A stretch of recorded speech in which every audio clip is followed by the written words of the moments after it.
اب دیکھیں یہ میں نے نام لکھ دیا، اس کے بعد میں لکھوں گی کہ دربار میں پیش کیا گیا اور سوالیہ کی نشانی ہٹا کر ختمہ کی نشانی لگاؤں گی۔ چلے لکھتے ہیں۔ تو دیکھیے ہمارا جواب کیا بن گیا۔ ہرمزان ملک ایران کے ایک صوبے کا حاکم تھا۔ معاف کیجیے گا، یہاں تھا کے بعد جسے بھی لگانا تھا، تو دیکھیں ہمارا جواب یوں بنے گا کہ ہرمزان ملک ایران کے ایک صوبے کا حاکم تھا جسے حضرت عمر فاروق رضی اللہ تعالیٰ عنہ کے دربار میں پیش کیا گیا۔ چلے اب ہم سبق کا دوسرا سوال پڑھتے ہیں۔ سبق کا دوسرا سوال ہے، جب جلاد آ گیا تو ہرمزان نے، معاف کیجیے گا سوال میں کچھ غلطی تھی جسے میں نے ٹھیک کر لیا ہے، ہرمزان نے کیا درخواست کی؟ چلیں دیکھتے ہیں کہ ہم نے اس سبق میں کیا پڑھا ہے کہ جب جلاد آ گیا تھا یعنی قتل کرنے والا، تو پھر ہرمزان نے کیا کہا تھا۔ دیکھیں ہم نے یہاں پر پڑھا تھا کہ ہرمزان نے پانی پینے کی درخواست کی، تو ہم کیا لکھیں گے کہ جب جلاد آ گیا، ہم کیسے لکھیں گے؟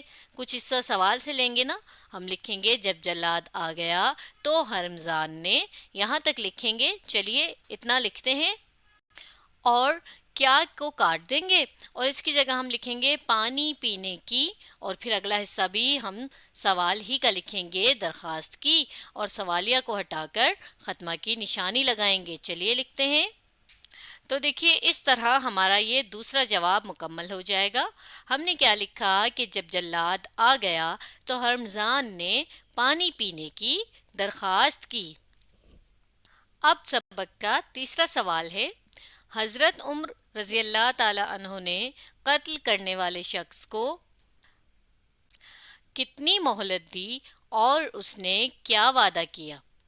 تو چلیں دیکھتے ہیں کہ ہم نے اس سبق میں کیا پڑھا ہے کہ حضرت عمر نے اس شخص کو کتنی مہلت دی تھی، اور یعنی کتنا وقت دیا تھا، اور اس شخص نے وعدہ کیا کیا تھا کہ وہ کیا کرے گا۔ دیکھیں ہم نے یہاں پڑھا تھا کہ اس شخص کو 3 دن کی مہلت دی، اس شخص نے وعدہ کیا کہ وہ 3 دن کے اندر اندر واپس آ جائے گا۔ تو چلیں یہ دونوں باتیں ہم اپنے جواب میں لکھتے ہیں۔ ہم کچھ حصہ سوال ہی سے لیں گے، ہم لکھیں گے حضرت عمر نے قتل کرنے والے شخص کو، یہاں تک لکھ لیں گے۔ چلے لکھتے ہیں۔